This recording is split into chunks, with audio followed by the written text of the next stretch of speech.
নমস্কার সবাইকে। আশা করি আপনারা সকলে খুব ভালো আছেন।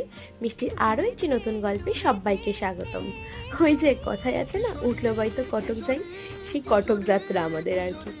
রাত্রিবেলা 8:35-এর শো। শেওড়াফুলি উদয়ন সিনেমা হলে গিয়েছিলাম গান দেখতে। কি বলুন তো, ছোটোর থেকেই না দেবের প্রতি একটা আলাদা ক্রেজ কাজ করে। হয়তো সেরকমভাবে ছোটোবেলা কখনো সিনেমা হলে গিয়ে সিনেমা দেখা হয়নি, কিন্তু এখন ফোন আসার পরে দেবের কোনো সিনেমাই বাদ যায় না।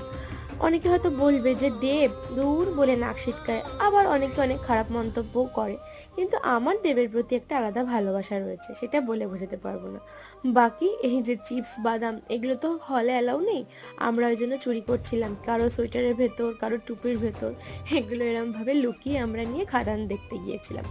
আমার কিন্তু বেশ ভালো লেগেছে মুভিটা। আপনারা কি কি খাদান দেখেছেন আর আপনাদের কেমন লাগলো কমেন্ট করে জানাতে ভুলবেন না। বাকি যারা এখনো দেখেননি তাদের বলবো একবার